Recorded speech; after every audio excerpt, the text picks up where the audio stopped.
So we'll get started in just a few minutes here. All right. We'll send out one more blast on the Facebook Messenger. Is Big Brother coming, Zina? He is. Okay, good. He was advertising for you. What? And I'm like, I was on a call with him just now. We were doing a session. I'm like, he told me about you going to be on here with Z. And I was like, oh, okay, click, gotta go. So I love it. Came Love over it. here. Yeah. Very cool. Okay, good. I know you'll participate then, because this is going to be kind of like a small talk, like conversation. So I'll say something really quick, and then, I know you're always good at that, Zina. Yeah, I talk a lot. Is that what you're trying to say, Lisa? Okay. No, it's saying I love you, and I'm so glad you're here. Thanks. Girl power. Welcome, Abe. Thanks for coming, man. Hi. Mr. Ritter, Blast. how have things been going for you? For me? It's been good. No, It's been Yes. good. Slow and steady. I think that this whole self-love season, self-made season is like perfectly reflecting what I'm going through.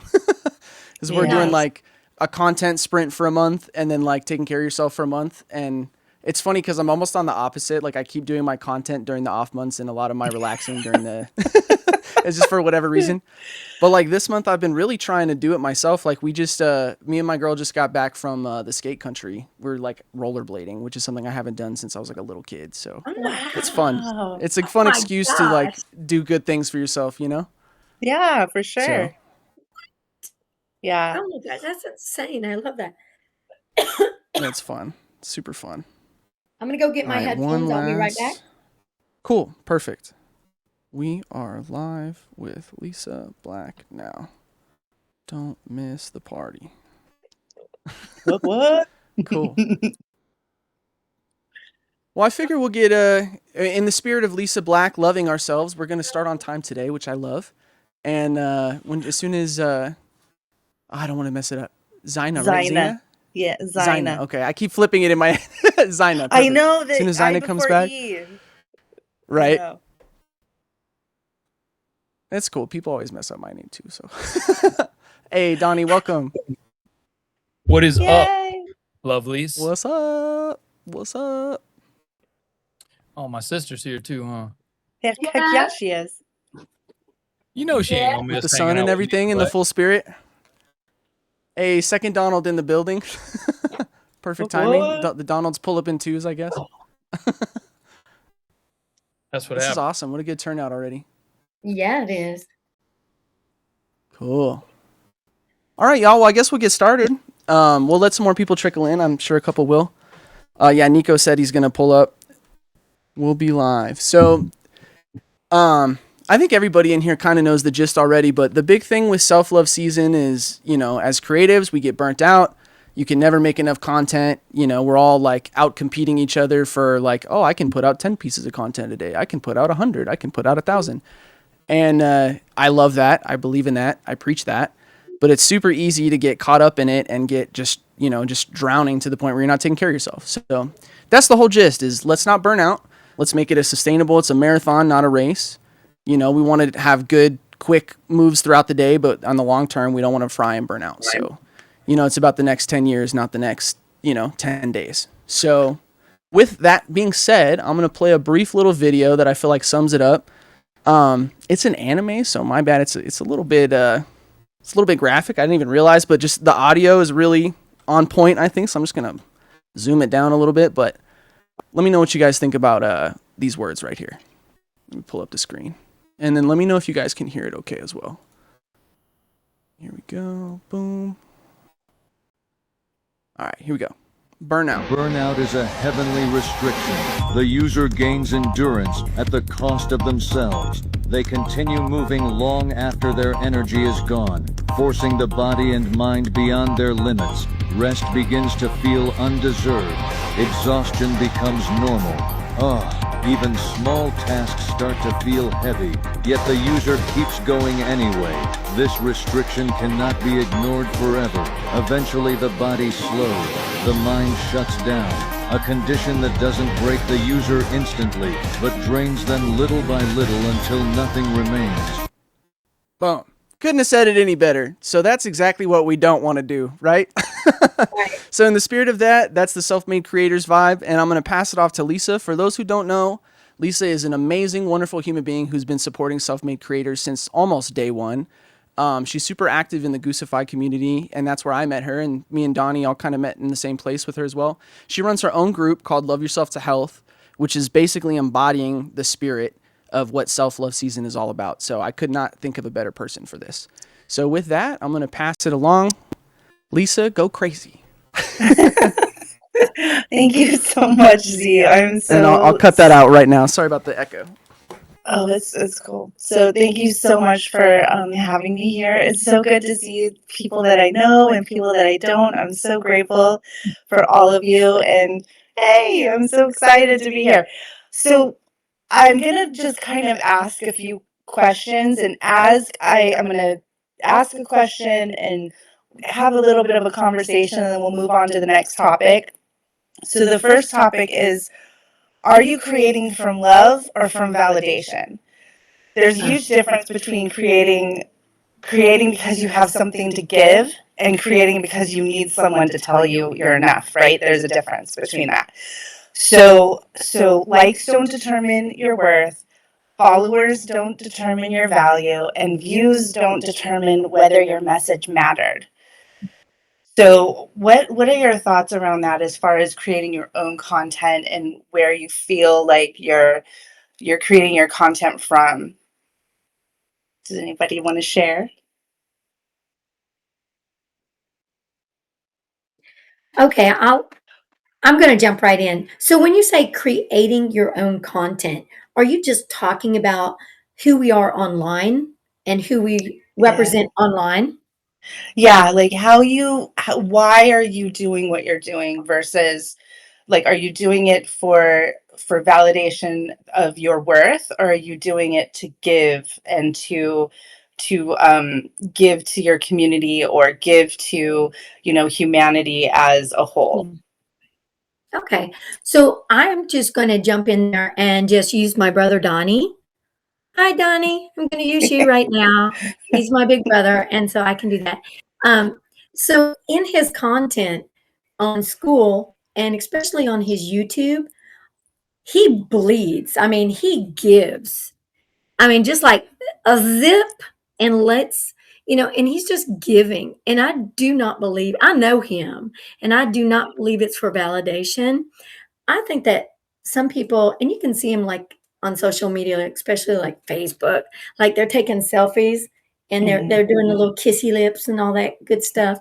I mean, to me, that's the people who need validation. I'm like, oh, you poor little thing.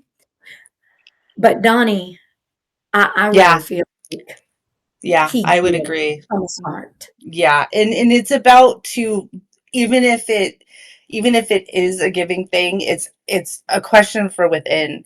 Like, why am I doing this? Why do I have my community? I'll use myself as an example.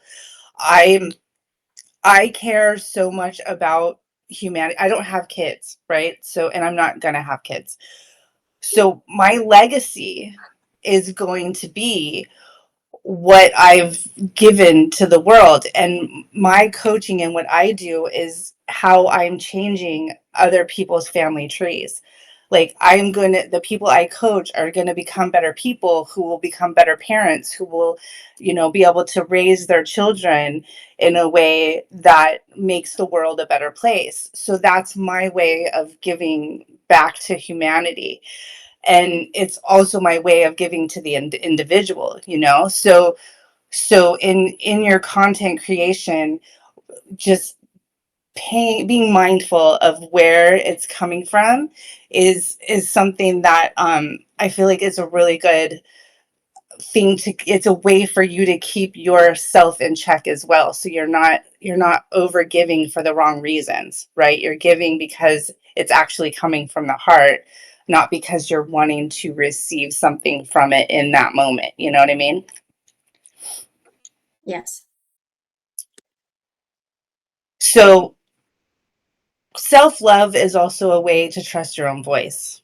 So one of the easiest ways to lose yourself as a creator is in comparison. How often do you compare yourself to what other people are doing in your same, lane of genius? Like, how often are you wanting to do something? That's something that's happened to me on Skool, where I'm like, oh, they're doing this.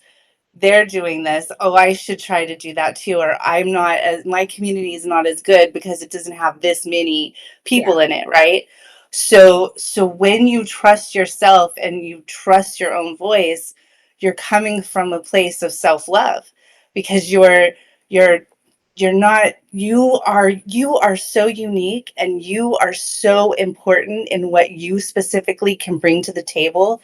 Comparing yourself to someone else is not, oh my gosh, you're doing yourself such a disservice by doing that. So you are so important in how you show up, and you are the only one who can do that. You're the only one. No one else can show up the way that you do. And I'm getting warm, I'm gonna turn my fan on. So being yourself is the best thing that you can do for your content.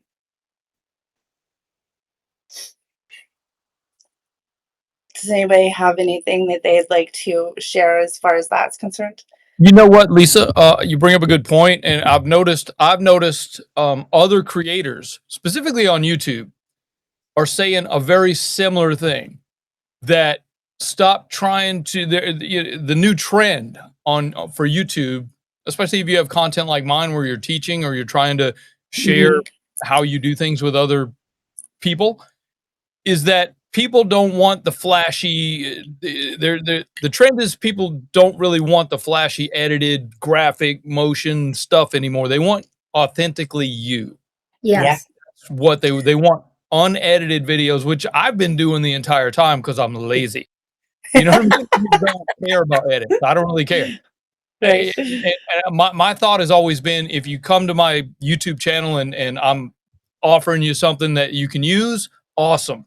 I'm not trying to be flashy. I'm not trying to cut out all the ums and the uhs. If I say a curse word by chance, it just happens, and deal with it. So I think that's the oh, look at me. So I think that's a really big thing, is that, being authentic is the new trend, which, if you're going to be putting out content, think about that. Yeah. And also, it's what's going to set us apart from AI. When we're being authentic, Exactly. AI is not going to be able to duplicate that. Exactly. Like, at all. It's gonna be what I think keeps us going, versus the people that are doing, or the AI, movement, I guess you can call it. So, your content reflects your relationship with yourself. So people often think content creation is a marketing problem, but it's actually a self-worth problem. If you believe nobody cares, or you're not good enough, or who am I to teach this? How many of us have said that before, right? Who am I? Who's going to listen to me, right? Those beliefs show up in your content.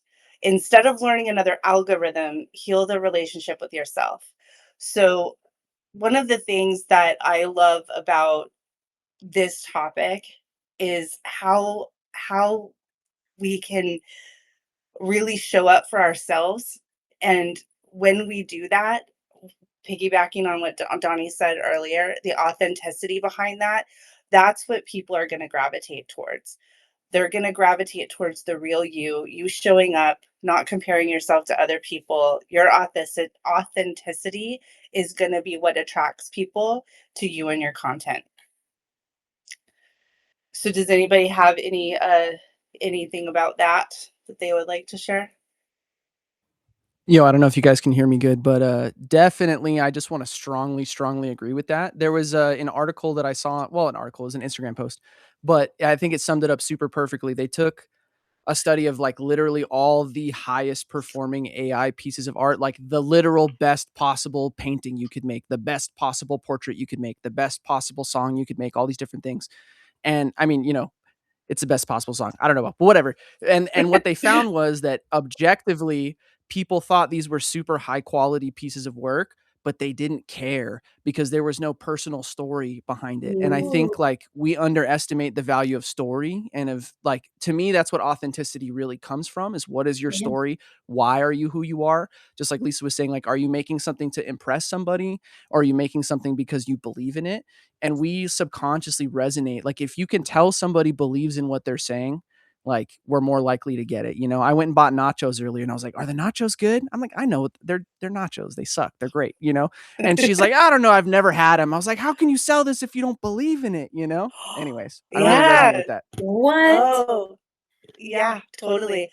And this goes this flows right perfectly into the next point, which is stop performing and start connecting. If you're not even connected to your content at all, if you're saying things that you don't believe, if you're not behind what you're trying to say, they'll know. They'll notice that. If you don't believe yourself, how can someone else believe believe in you, or believe in your product or your content, or your song? If how many times have you heard a song or something that someone is performing, but they're not connected with it? They don't believe what they're singing about, or they don't believe what they're trying to say, or they haven't experienced something like that. So I've seen that a few times with different performers where they've got a beautiful voice, but they're not connected to the words that they're saying. So people aren't looking for perfection anymore. They're looking for permission, and permission to be human, permission to be healed, or to get healing, to receive it. They have not. They don't have everything figured out. You know, and we don't have to have everything figured out, right? We just have to like do it and get behind it. So, um, does anybody have anything about performing versus connecting? Yes, I do. Hi, Lisa Baker. Hi. Or Lou. I go by multiple names. Hey, did you do a thing with Berlin or someone else at one point? I've been in a few different communities. Yeah. Right. Yeah, I do recall seeing you. You look familiar, and I remember you talking about this, but my life's been a little upside down. I do have a great story, and I learned this from doing live music. And there's a story about John Denver. Some of you might have heard this, but John Denver, for years, great artist, great singer, great performer, just everything, right? And he had a chance to work with the Three Tenors, and Santo Domingo was saying, he's like, yeah, you have the whole package, but I don't believe you. Basically, I'm not I'm not buying what you're selling. Yeah. And John was like, I really don't, it's a conversation back and forth. He goes, I didn't really quite understand. He goes, well, it seems like it's more contrived and performed than you actually believing in the words that you say. And and you can obviously see from like the Three Tenors and other opera singers that they use a lot of inflection. So his recommendation to John was, well, you need to color your words. So if you're singing about blue skies in West Virginia, you have to paint your verses and your songs and your choruses and your words to match Rocky Mountain High. You want to to believe it, envision it, and paint your words and your vocals to inflect that. And I don't know if anybody noticed it, but after he had done all that, before he passed away in that tragic plane crash, his music was transformed, both performing in the last, I think, albums and songs that he did. So 100% totally agree, and that's something that I've known for a very long time. Yeah, I didn't know that about John Denver, but there was something about him that is interesting that you say that, because I'm gonna have to go back and listen to some of his stuff. I didn't know he had things that were new before he passed. That's really cool. He also did a bunch of live performances more than actual releases, I think, unless they were like collaborations. As far as albums, Okay. I can't recall. There might have been one. But if you go back and look at his last performances, post, I guess, around, I would say 1998, maybe a little later, maybe early 2000. I think he passed away in basically 2000, 2001, I believe. I don't I recall can't remember. exactly, but Yeah. it was the last performances and the stuff that he had done that you could see that conversation transformed him. Yeah. Interesting. That's very cool. So the last, oh wait, I have two more. I have a few more things. Okay. So the next one, the next point that I wanted to bring up was don't build a business that requires you to abandon yourself. So becoming successful requires me to ignore my body, my relationships, my values, my joy, or my peace. Is that really a success?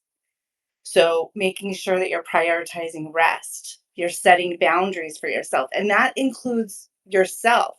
You have to make boundaries for yourself and not overwork yourself or schedule too many things without making rest a priority or self-care a priority, making sure that you're eating healthy and you're taking care of your body, you're breathing deeply on a regular basis. We can go through the whole day and breathe shallow and not realize how much that is affecting our ability to keep a clear mind, and also just regulating ourselves, like taking a few deep breaths if you're getting overwhelmed or you're wanting to like reconnect with yourself.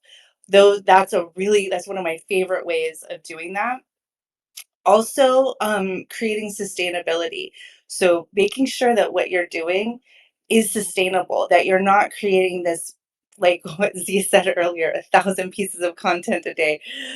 Like you're working so much and so hard that you're forgetting to take care of yourself in the process. That is one of the things I see the most is people doing and doing, doing, or going and going and going, and not taking a moment for themselves, even if it's just a cup of coffee or a cup of tea. You take just a few minutes, have a cup of coffee and a cup of tea, and you sit with yourself and you just rest. Like we forget to do that. Does anybody have anything to say about Donnie? What do you even watch my last 4 YouTube videos? Come on, man. No, this is Mhm. an actual thing, and I probably would have never thought about it.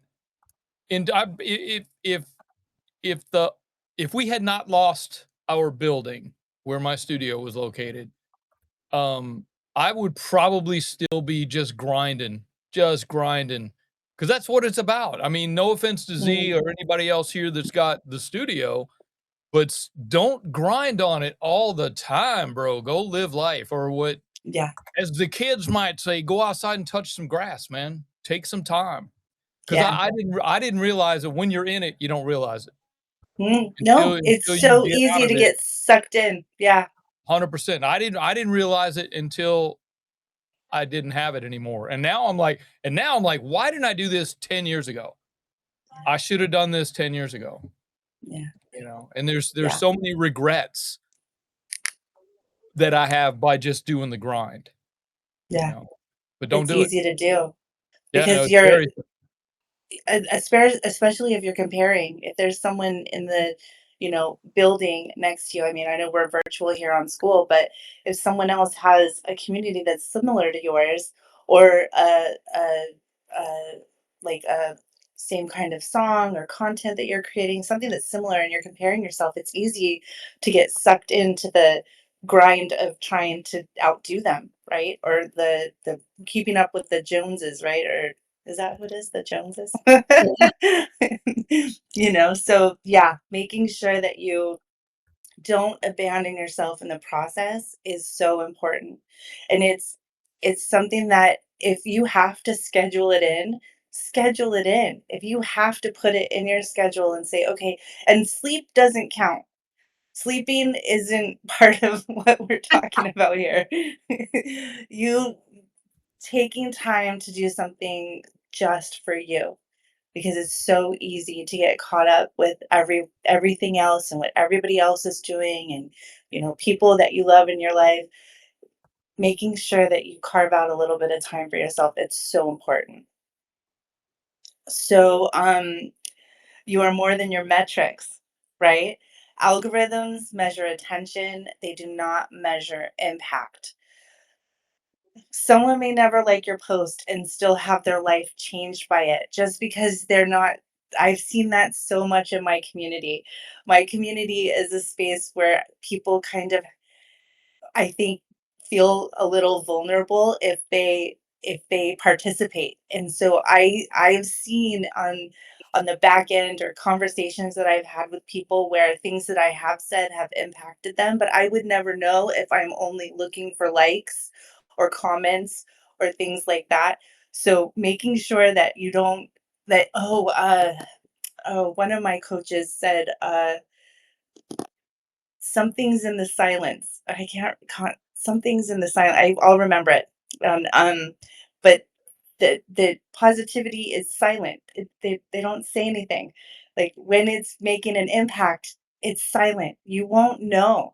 So not looking for that or not relying on that validation is a way for you to also give yourself self-love, and know that I am making a impact, even if no one's saying anything or no one's liking it, or I'm not getting visual feedback from a comment or a like.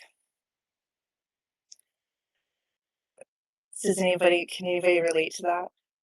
Hi, yes. When I started getting into content creation, I started looking at the numbers for a while, and I wasn't really. At first, I was confused, but then I started thinking about how I watch content, and I really don't engage other than just watching or subscribing. So, like, realizing that helped me then understand that there are people that do watch, and that there are people that are watching and that are enjoying it, but there's maybe. I think the term I heard for it being called was the silent majority. Mhm. And so Yeah, I yeah. once I reflected upon how I engage in content, I was more okay with the what I was seeing with my numbers and that sort of thing. Yeah, that's awesome. I'm so happy that you're able to get that validation yourself. You're self-validating, right? I know what I'm putting out is good. I know that it's from my heart. I know that it's something that people need to see or hear. And, knowing that, that is also a part of self-love, because you have the knowledge within yourself to know that what you're doing is making an impact. That's really great, Abe. I'm glad to hear that. Anyone else? Yes, Donnie.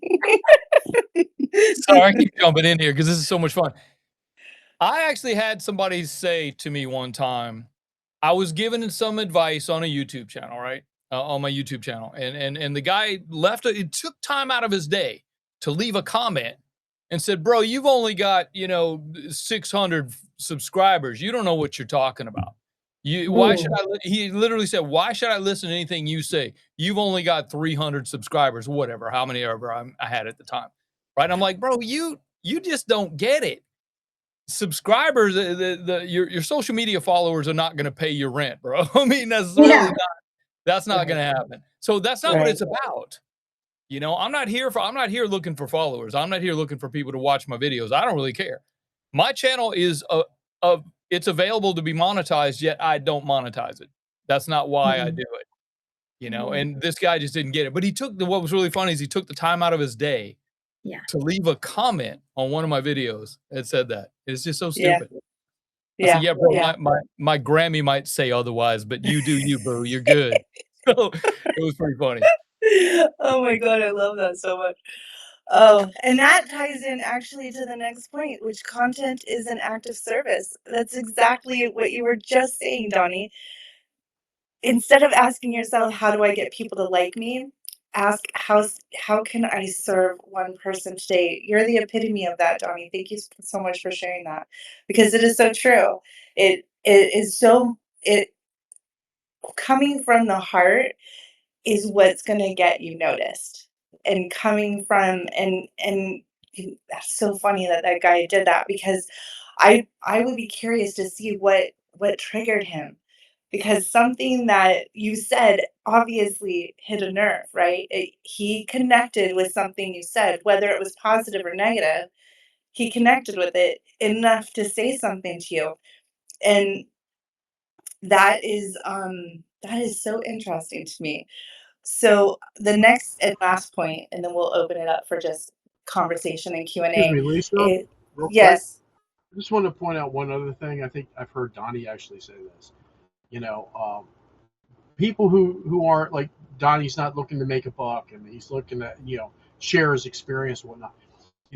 When you're that type of person, and you get that kind of like hate. That's a badge of honor, because Hey, how do you can stack up all the likes and all that, and the hits and the plays and all that great stuff, and monetization even, but at the end of the day, I mean, you're the true gauge is how many haters jumped on your channel and tried to jack with you and ended up being the loser they are. yeah, yeah, for sure. Like the polarizing politics speakers like Rush Limbaugh and they're polarizing, right? They get just as many listeners from the people who love them as they do the people who hate them. And um I can't remember the the long-haired, curly-haired guy.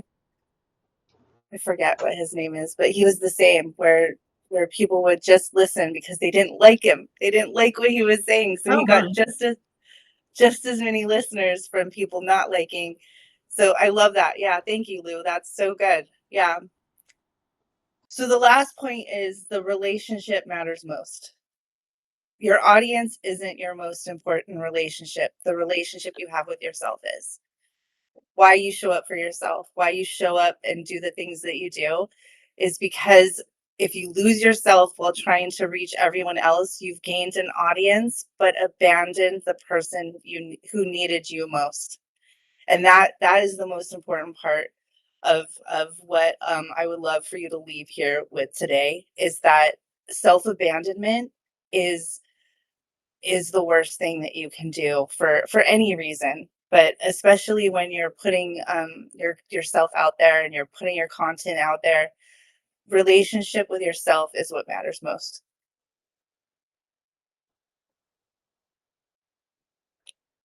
And that is all. I am finished. Well, Spitting, when we talk spitting, about, oh, go ahead, absolutely crushing Donald. it. What's that, Zina? One of the most attractive things about humans is the confidence, the confident, the confidence that we walk in every day. And if you truly care about yourself and love yourself, you're going to take care of yourself, but you're confident in who you are. I Yeah. mean, you can ask Donnie. I have ADHD and I am almost 64 years old and I am very, very busy. I do take medication so I don't lose my keys every day. But I had to come to terms with just loving who I am. Yes, I bounce around like a little puppy. Try to keep up with me, okay? Woo. Yeah. But I had to come to terms and say, you know what? I do like myself. I know I love myself. Yeah. And haters gonna hate those who are great, honey. I'm just saying. That's so Yeah, it's true. really super important that you like who you are, even if you Yeah. have a disability. Yeah, absolutely. And ADHD what is a legal disability. and regardless, you have something to offer the world. There's something so unique about you, and I've been in your community for a long time. I know Yes, how important what you do for other teachers is, and it we all have something to give. That's why we're here, right? That's why yes, we're on planet Earth, is to connect with others and spread love and connect, connect.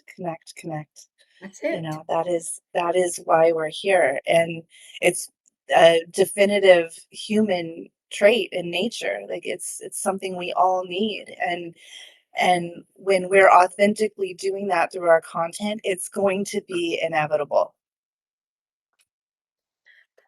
Do you think that's what makes Skool, SK Skool, so successful?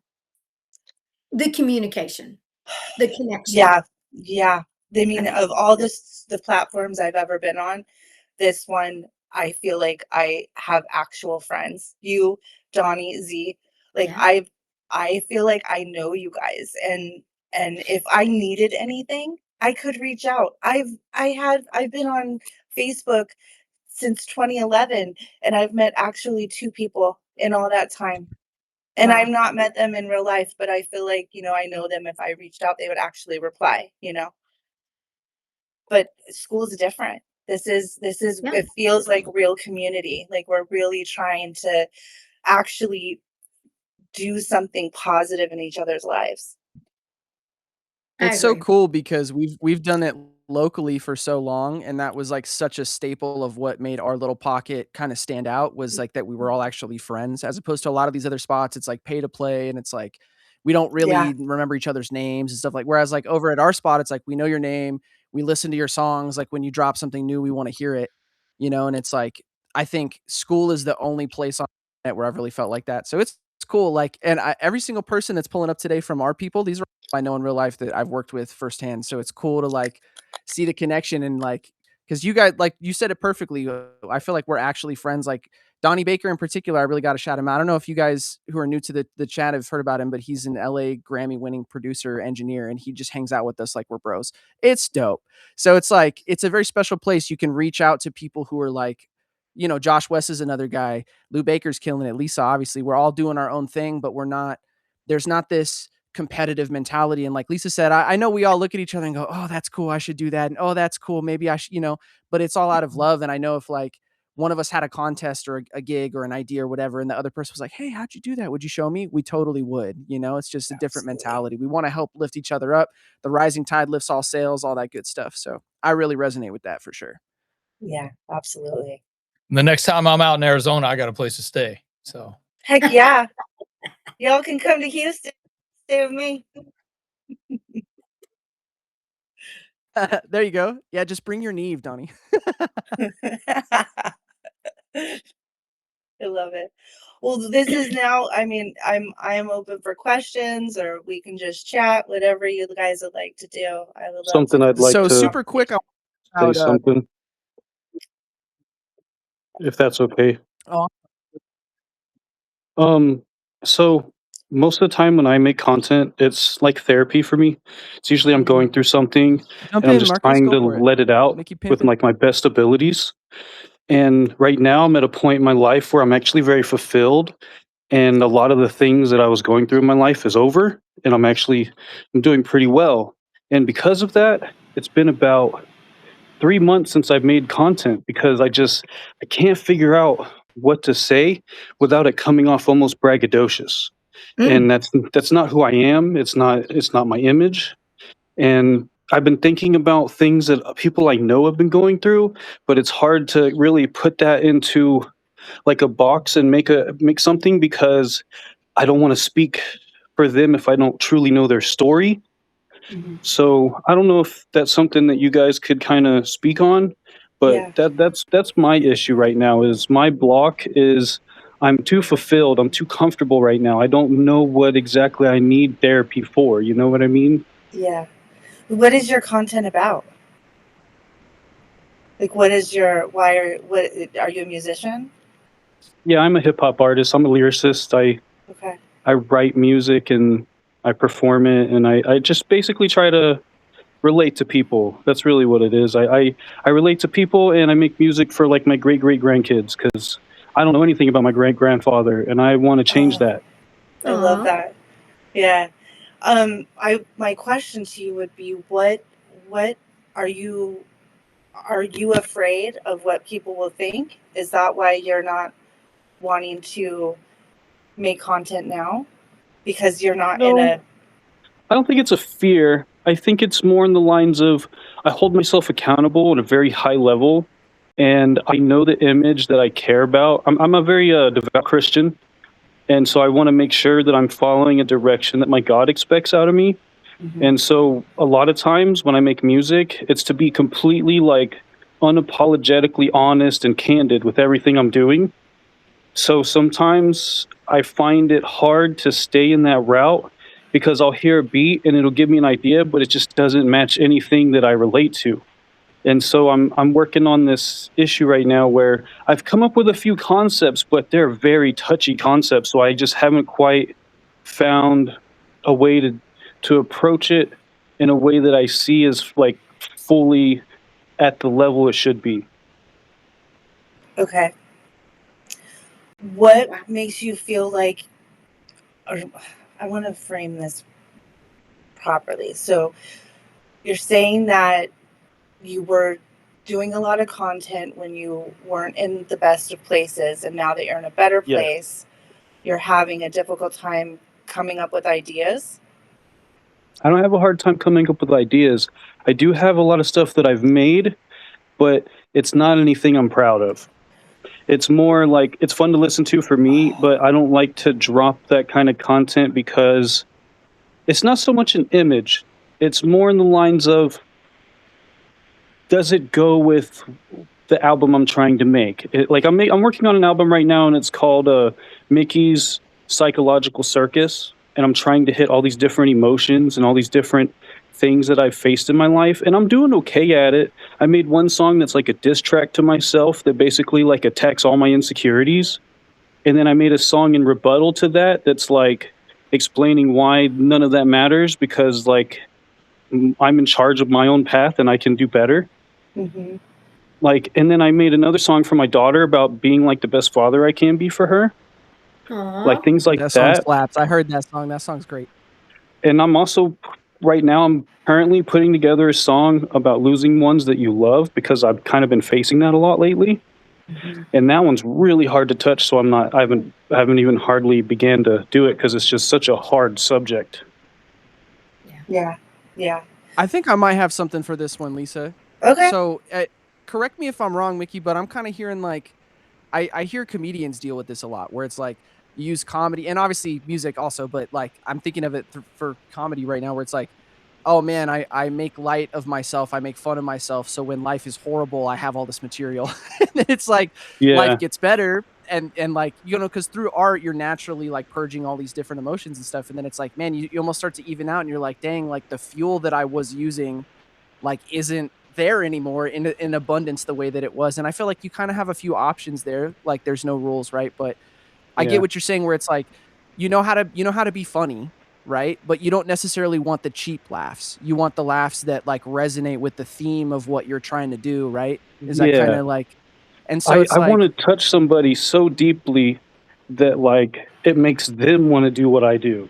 You know, I want to perform like I'm on Broadway, but not for a crowd. It's for me from yesterday and me from tomorrow. word. I mean, dude, I super relate to that, and something that helps me a lot, like I personally like I try to write universal stuff, which like everybody tries. Like that sounds kind of corny, but like I literally line for line, I try not to write any lines in my music that don't have some type of meaning that anybody relate. Like for example, one of my hooks for my song is "I guess I was better off alone," right? Every single person has felt like that. Like even if it's objectively not true, we all know it's objective, but it's a feeling, and so it's like. I try to if you say something like distilled low enough to where it's not specific, it's like it doesn't even have to be about you necessarily. I don't know if that's making sense, but it's almost like you're writing for the emotion itself as like an archetype rather than like something specifically. And I think that's challenging. I was going to bring this up earlier, but we kind of moved on, where rap I think is specifically challenging for that because there's this extra expectation in rap that like everything you're saying is literally your story and literally true. But there's so many good examples where it doesn't have to be like that. Like that Kendrick Lamar song where he's talking about alcoholism and he's like, man, I done know some people living their life in bottles. Like it could be a storytelling thing. You could make a fake story and just tell this. Like there's a lot of ways to approach it. Like No You know Makeup what I mean? Today from Kendrick Lamar. That one was really good. Exactly. Like that would be my, because he does that too, where it's like he's going to write about something, but he's not going to imply that it's his story, but then it gives him that freedom to sort of get like a bird's eye on it without claiming something inauthentic. You know what I mean? That would be my idea. Very true.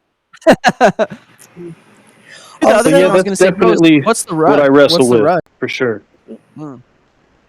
I was thinking too, you could also, ask Jesus. Bring him into the song. Oh, I'm doing that too. I have a couple that I'm working on with that as well.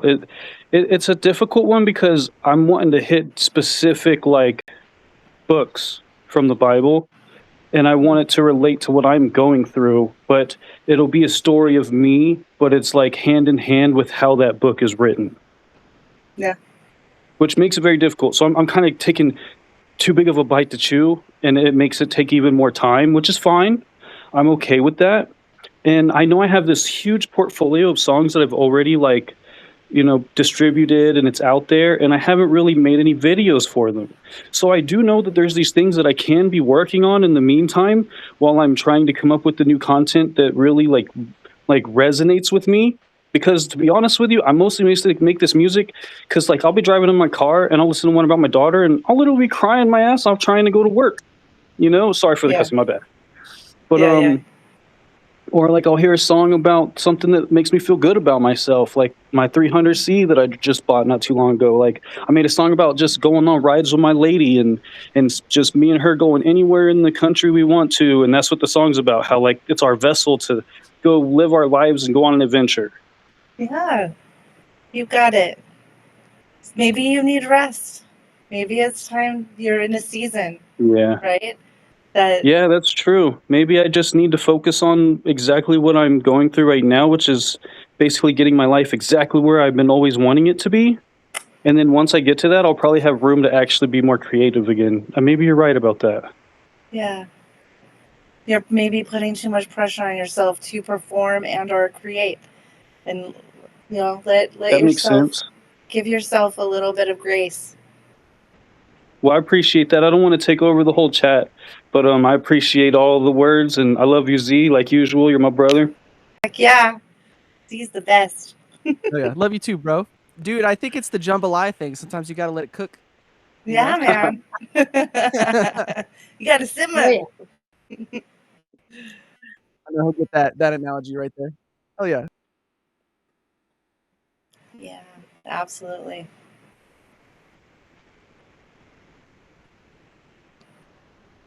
Anyone else? Anyone else want to chat or have questions?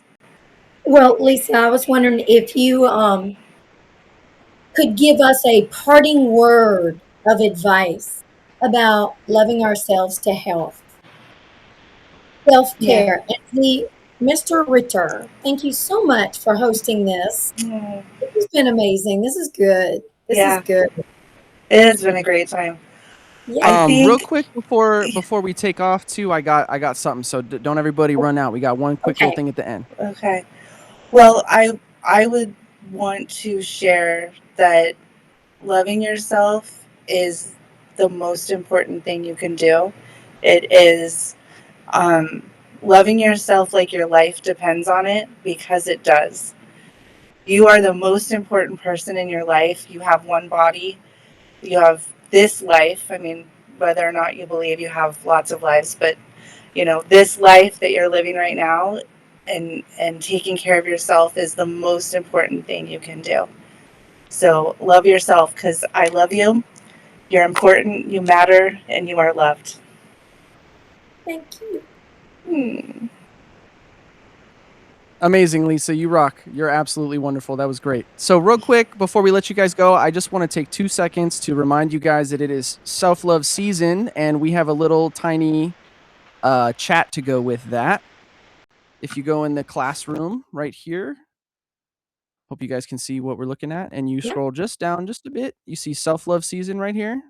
Yeah. You go in here, and this gives you some actionable stuff that we're going to do every month. Also, the replay for this class will be available here shortly. So 4 little point plan to help you do some of the work. So if that's up your alley, please help yourself. And on that note, I appreciate you guys so much. Thank you guys. This was our biggest turnout for our premium classes so far. So I really appreciate you guys. Thank you guys. And thank you, Lisa. You're amazing. We will definitely have you back another time if you'd like to be back. You're amazing. I am so grateful. Thank you so much for this. It's been such a special treat for me. And I love you, Z. I do. I'm so grateful. Thank you.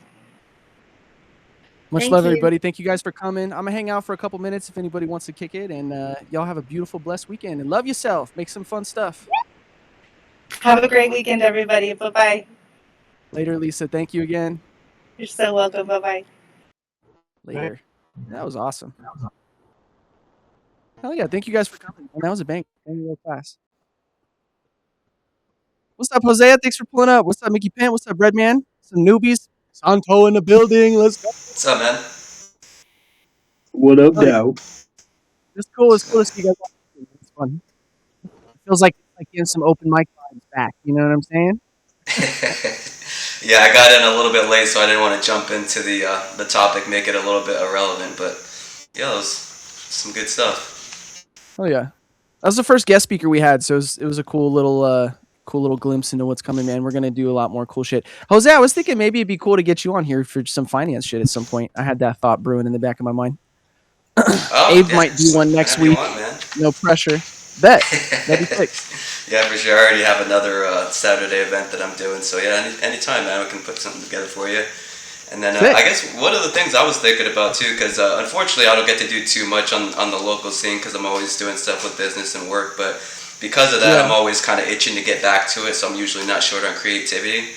But I've been seeing a lot of the local artist friends, kind of down on themselves and wondering if they should quit and whatnot. And I feel like one of the bigger things for me is that, especially going up in a local town where you're always encouraged to take over your city and you're always kind of encouraged to go and get every fan that you can in front of you, that we're always looking and begging for people to be our fans that really aren't going to be your fan and that you really don't want to be your fan, So sometimes I feel like we're really begging for the wrong people instead of just putting things out there and hoping to go and actually grow your tribe for the actual tribe that's out there for you, So it's one of those things I'm kind of hoping for the local scene right now to just branch out a little bit more beyond the people that you can see and just really put your message out there and see who kind of comes to the flame. Definitely, bro. It's crazy because I've been preaching that for so long, but I haven't really demonstrated it myself. But I'm seeing a couple people finally start to really execute. Like the homie Souls Manifesto, dude. He just posted today. It's been 32 weeks of posting every single day, and dude, he's getting hundreds of likes on everything he posts. You know what I mean? And he's in a niche. He's not super his rap's kind of weird. It's good, but it's super lyrical. It's super electronic. It's super it's kind of out there. It's not super pop related, that everybody would like, and he's running it up, so it just proves like you said, it's about posting enough to get the right people to come rather than trying to force the 10 dudes on your street to be your big fans. I so agree with that. Local, you can only go so far. If there's 100 people at a show, 5 of them might really like you, 1 or 2 of them might follow you. You could do 1,000 shows and you'll get 2,000 people, that's just too much. So internet's where it's at. I think we just need to be posting more content, I think. Yeah, absolutely. And those people come around eventually too, but it all matters, right? It's good to get on stage and to sharpen your message and all that kind of good stuff. But especially in a town I'm not sure if everyone here is from Tucson, but a town like here, the music scene is only so large. So a lot of the people that you're out there looking for your fans are doing their own thing, trying to compete with you, or get their own grouping of fans and stuff. So they're only going to support you so far. And I just feel like we all need to keep in mind that there's plenty of fans for everybody. You just have to really put in the work to go and find the fans that you can't see, as opposed to going and hitting that venue where people are just there to drink or just kind of there for their own good time. Facts. Yeah, you're a side thing, not a focus. Exactly, which is cool, but it's not going to move the needle. This reminds me of something. It's not exactly to it, but it just reminds me of a funny scenario I had back in 2022 where I was helping a band with create a flyer for our Halloween show. And then one of the band members was like, "Oh, we should put the date for the Halloween show." And I go, "If they can't figure out when the Halloween show is happening, do you really want them at your show?" Yeah. To be fair, it's not always on Friday, Saturday, but that's funny as hell. It's on Halloween.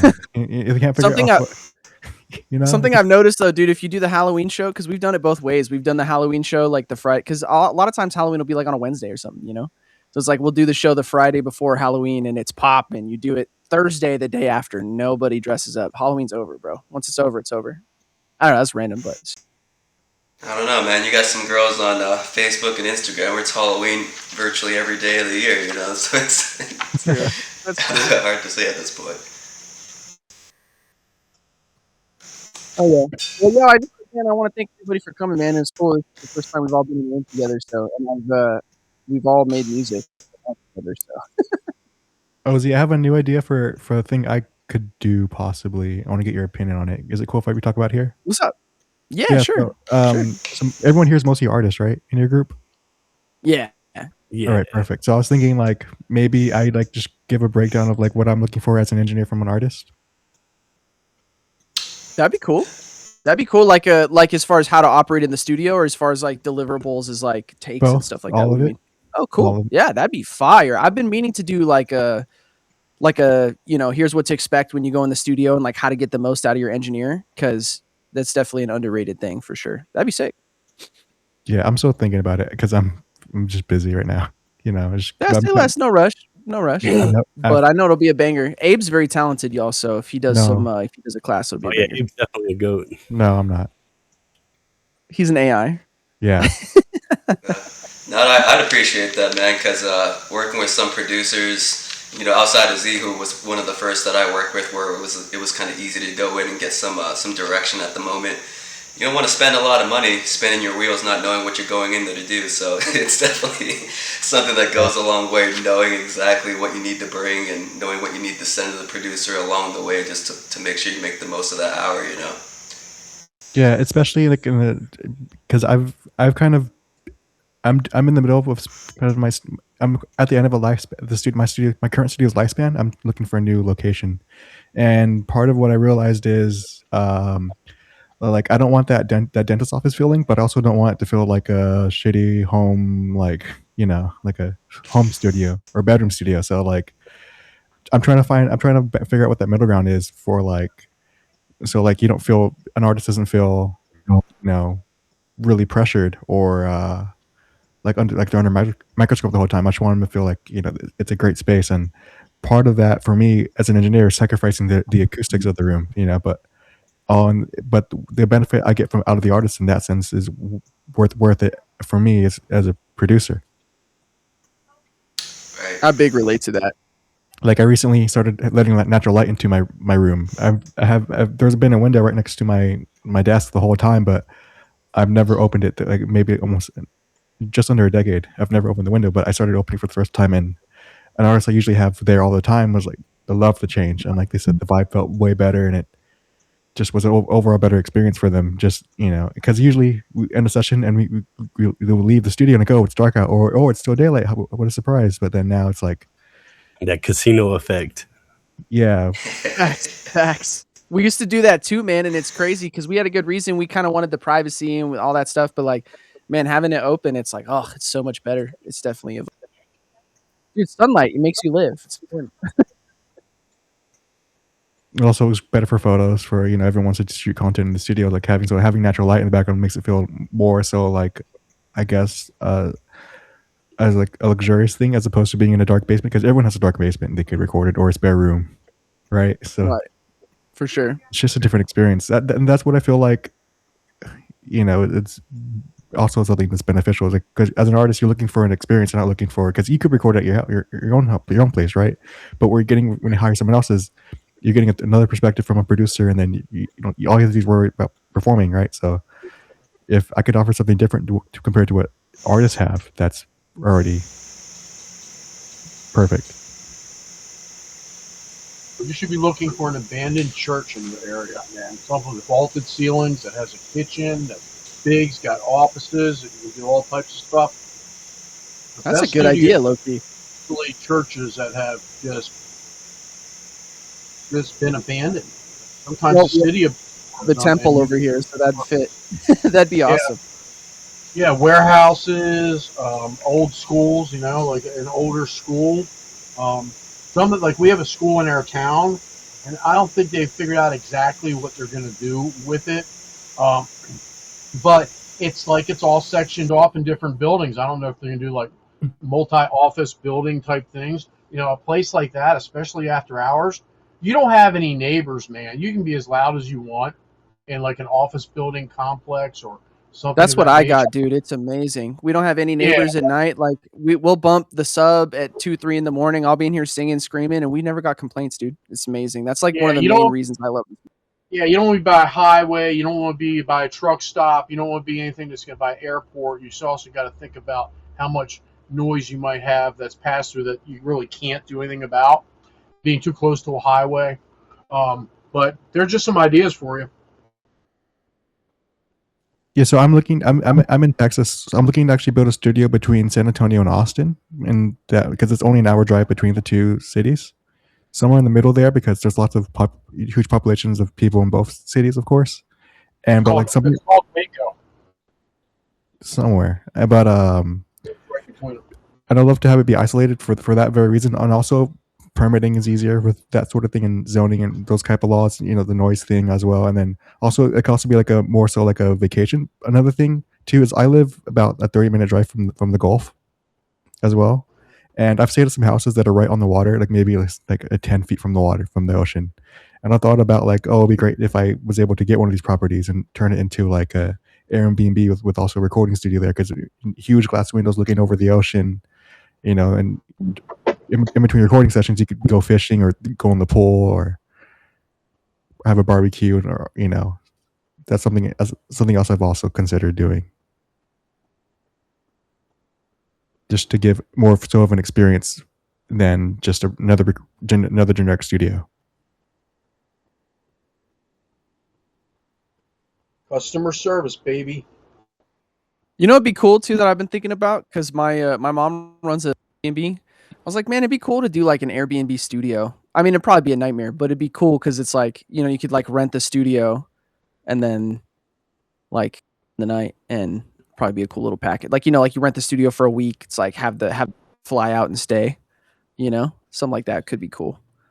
Make Well, some money. I told you about the one that I was gonna do eventually, right? Remind me. I don't. Well, you know my buddy Dom, who his dad was. We've had the talks about him being Michael Jackson's manager and all that, and all the other people he's worked with. Well, what I wanted to do, because his dad was in Goodfellas. They actually own the phone booth from Goodfellas. They have it in their basement in their garage. And so I was talking to my brother Dom and stuff. Ultimately, I wanted to build a studio and call it Goodfellas Studios, and put that booth in there to be like the recording booth, and then like just take like different things that the family wants to donate to the studio from his dad's like accolades of people he's worked with, and then create like a museum aspect in the studio so that people can come, even if you're not there for just recording, people can come and just see like the different, know, artists that have passed through the DeLeo names, just, through music industry and everything. And that was just kind of a homage that I was going to pay to his father, especially after how Sony had fucked his family over out of millions of dollars. You know what I mean? It's a way for me to give back to them. And then also have like podcasts to be able to allow their family to talk about their experiences with people like Michael, to, clean the name that they buried him under, and just all the different stories that they were squashed from being able to be told because Sony said they would defamate their character. Because you know me, I don't give a fuck about the industry in that regard, man. I'll piss on their feet any day of the week. First expletive dropped the whole thing, and I think it was appropriate. So, yeah, dude, I feel it. That'd be so sick. Look at that, by the way, if you haven't noticed. What was What's that? that? I could barely hear you. I said I'll second that. It's generally my attitude, if you haven't noticed. Right. Yeah, bro, we all punk rock up in here, man. That's what soul's all about, man. Authenticity. And it's funny because like we've always had a little bit of edge too. So it's so cool to have Lisa, man. And then like all of us, it's like that little bit of edge of like, fuck you, I'm gonna do what I want. And she's like, let's all please do what we are supposed. You know what I mean? Like that masculine and feminine. Let's be real. Nobody wants to account it. Most people in Christianity try to deny it, but Jesus kind of had a little bit of that edge. My guy used to flip tables. Oh, facts. Facts, you know what bro. I mean? Yep. Anything Yes, on sir. righteous level, man, you're gonna be like that to a degree because you have to stand in authority against what's immoral. Right. And it's what Lisa was saying earlier too about the whole controversy thing. It's like anything that's going to be of worth value is going to have to be something that's going to be perturbing to certain people. You got to say it with your chest, Right. Music's definitely That's one of those things. The song Aligned I'm working on, I actually kind of said that I have a line where I'm like literally saying like, I'm not making music on the basis of worrying who's feeling me. You know what I mean? I'm saying what I need to say, so it's divulged to anybody who can take the wisdom and use it. You know, past that, I don't give a fuck about being recognized for an image or being recognized for fame or for glory. I just want to take what life has given me and pass it on, because we're here for one hand washing the other. Past that, it doesn't matter. This is all just tools for growth and expansion, you know? Yeah, And we forget that when we're here. It's for every action, there's an equal and opposite reaction. Right, you know? And it's like, so it behooves me, if I want to help humanity, to give what I got, not die with it cling to my chest. Well, I like what she was talking about, taking time out, because I'm the king of that. Because I live at the beach, so it's like, right. So I'm always there. But when I'm the thing that I don't know, maybe she doesn't identify with it, but I know Z and Donnie and Abe. When we're grinding, we're grinding. Just do not disturb. I turn off my phone. I don't. You know what I'm saying?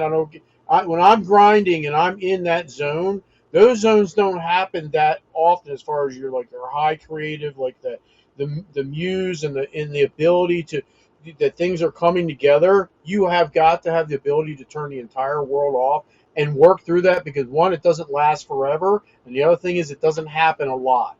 And when that happens, you've got to get on it, and it's like, damn the torpedoes and fuck everybody. This shit's going to get done because it's in my head. I'm in the zone. Everything's working. I'm going to knock it out till it's done. And then you open up the windows and go out to the bar and celebrate. Absolutely. Go wet a line. But when I'm grinding and I'm in the actual grind, not the kind of working here and working there thing like I'm doing right now, but there'll be a time here in the near future I'm going to get in that grind. It might be 10 days straight. Everything's delivered to the house. Someone's bringing me my beer. You know what I'm saying? I'm not leaving, right? All hands on deck. Baker needs a pack of cigarettes. I don't really do that as much anymore. So I started doing a thing where I just take some time for myself in the middle of sessions, as I see pertains to the artist. So if I see the artist is struggling, because I mainly engineer. If you don't know me, hi, my name's Abe.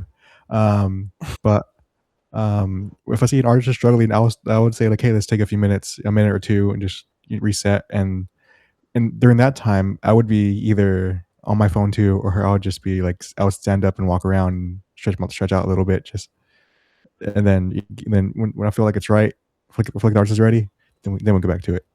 I don't really. I don't think those contradict. I think that Alex Hormozy talks about what Lou was just kind of explaining, and the way he breaks it down is like management time and then maker time.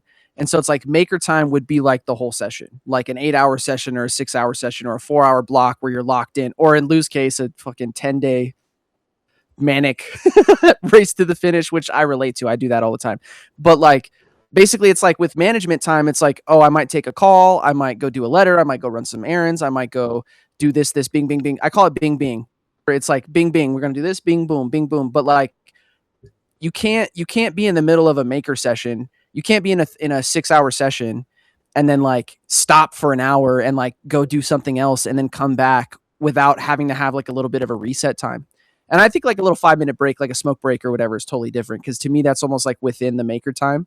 But like, I think there is something to where like, you know, if I know I'm going to be locked in doing a music video, like I want to sit and lock in, I'm definitely going to take breaks, but I'm going to that's what I'm doing for the day is like my 4-hour, 8-hour, I'm blocked into this maker time. And then, you know, the next day I'll do errands and stuff, because if I try to mix them, like it's going to take me an extra hour to get back in the flow, and it's not quite going to be what it was when I was doing it originally. I don't know. So I relate to that a lot.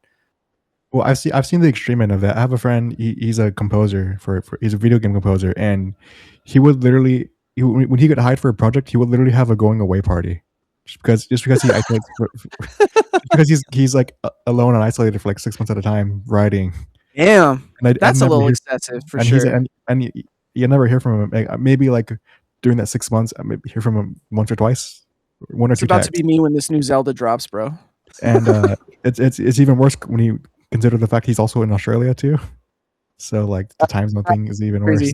So he literally like he will literally like hang out with his friends before he like starts working on a new project, because he's just in it so much and so deep in it, and it's kind of a nightmare. Like he had a conference a while ago where he's just showing off the music for the game he was working on, and he hopped on the plane, was editing on the plane, edited on the taxi on the way there, and literally as his taxi arrived at his destination for the conference, he finished editing, saved it, shut the laptop, and then stepped out the taxi. Like That's crazy. That's some very musician shit. That's me, dude. I'm always doing shit last minute. I relate to that. It's not I don't know about it's constant from the day he started till whenever he finishes. He gets. So like last couple weeks I've been working on this like audio thing, and like normally when I do live streams I like to have everything set up just like way before so that I can kind of like relax and mentally prep. But then it's like lately it's been like, dude, the grind has just been so long that it's like I'm literally working up until the last possible second and then like just barely getting my, I don't know, shit's just like so overlapped that it's like right down to the crunch every single time. So I can relate to that. Like you got to make the most of every minute, bro. when you're cranking projects like that. Yeah, I literally pushed back the album mix a month because I got hit up for another single and like, oh, okay, this is cool. And then, but I did give myself, just so happened, a month and a half worth of leeway time for myself, and the pay's worth it. So I'm that sounds like a good gig. I'm getting paid more than my asking price. Hell yeah, which is fantastic, and it's been worth it too. It's best recording I've ever done, best performance I've ever gotten out of this artist. Good for you, man. Thanks. Yeah, and I do think there's a season for everything, right? Like probably everyone's here heard of that book, The Artist Way. And that's a pretty, cushy one about catering to your inner artists and making sure that you give them the attention and the time that they need. But another book that I really like is The War on Art, if you guys have ever listened or read that one, which is a pretty quick read. And he's a little bit more tough love on it, where he just says that inspiration's for amateurs and professionals just go and put in the work. So I do think that depending on the week, depending on the project, it's going to call for different things, right? And, Abe, you as an engineer, Zee as an engineer, you probably know that depending on the artist who walks in on the day, you kind of need to put on a different hat and be a different kind of mentor to whoever is going to walk in and kind of need that direction. But I do think that, it has a lot to do with the seasons and, exactly what that project is trying to call for from the artist.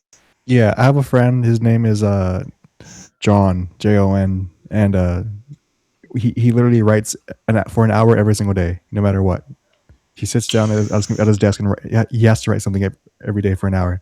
And then when the band, just time for them to put an album together, they'll go through everything, all the sessions from every day that he wrote, and then pull from places, and then that's how they write. Or maybe they'll combine 2 or 3 ideas together into a song.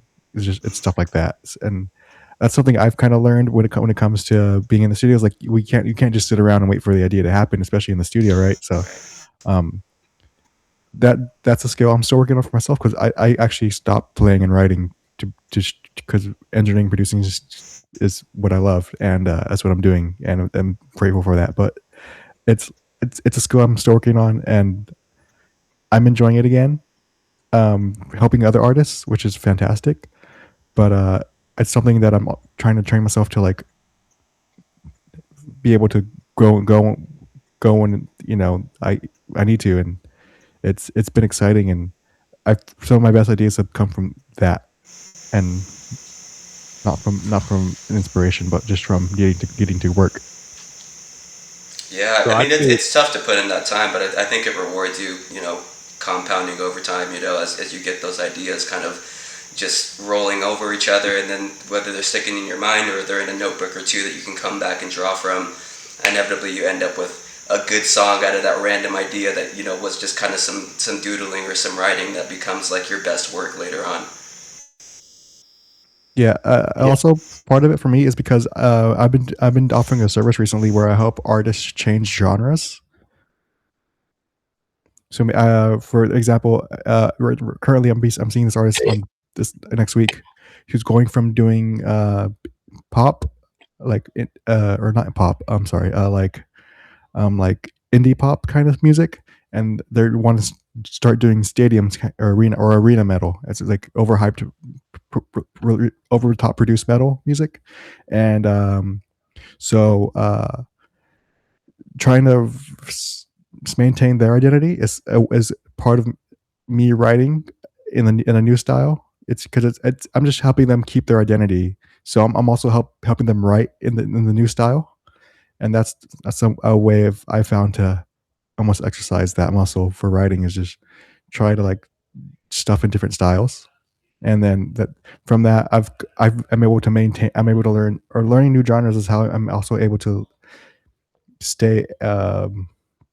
What's the word? I'm able to stay like not vigilant, just like stay ready to be able to work and write with another genre. Because maybe, for example, with this guy switching to stadium metal or arena metal, I found some new synth sounds that I've had melodies for. I came with melodies for that would be great for writing cinematic music with. So being able to, my point is being able to write on command is a muscle for me, and I feel like trying different things when you can is a great way to work out the muscle, and it's really useful and can help you get the idea out when you need to, and not when the idea can help you get the idea out when there's inspiration faster and easier. Totally, dude. That's something Patrice O'Neill talks about. I don't know if that's any of y'all's jam, but he because he does the Opie and Anthony radio show, or at least he did, rest in peace. But and something that he talks about is like, man, I like to be able to be funny about nothing. Like if we're just having a regular conversation, then I can make jokes here and there, I can riff here and there. It's like if you can make music out of thin air, then it's like when you have a real idea, then you can really make something out of it, you know? So it's definitely a muscle. I think you said that on. Yeah. Actually, you know, I like comedy, Z. I saw him late to every Monday meet because I'm watching Kill Tony. So, Abe, what's your method? You lock people in a closet until they agree to make metal in your studio? Right? You can see him locking them in there, just saying, you get nothing and like it until you make metal in my studio and pay me too much money. Loop a song, work it into them. You're not leaving until you have Dio memorized, bro. It's not happening. Exactly. Through the fire and through the flames, Dragon Force. Yeah, dude, I saw that live. That shit was awesome. I bet that was crazy. He jumped off the stage and it was pretty sick. I miss Dio, man. He's been dead since what, 2001? Bro, last thing I saw him in was the Demon, bro. I think he passed away in 2001, man. I remember that though. I remember. I was in Denver at the time. Sad, man. Well, yo, guys, I gotta dip out of here, but I wanted to thank you guys again one more time, and y'all welcome to kick it if y'all want to. But we'll be back every single Friday at 5. We have, I think Abe's probably not going to do this next Friday, so I think we're gonna do a publishing thing where we talk about getting your music published and royalties and all that good shit. So yeah, we'll probably do that next Friday, man. That'd So be dope. Friday at 5, man. Hell yeah. If anybody wants in and can't get in, let me know because I'll hook it up. So all right, guys. Hey, yo, Appreciate you. And Nice meeting you. what's up? Hell yeah. Hey, you What's got up, player? some free time later? Yeah, I'll call you. I got to do some shit for the next hour or so, but I can give you a call later for sure. Not a problem. Bet. Hell yeah. Dude, thank you guys for pulling up, man. Appreciate you, Mickey Pant. It was good to see brother, your face in here, dude. You bring a lot of good energy to these classes, man. Y'all have a good night. You too, Ciao, brother. guys. God bless, man. Peace.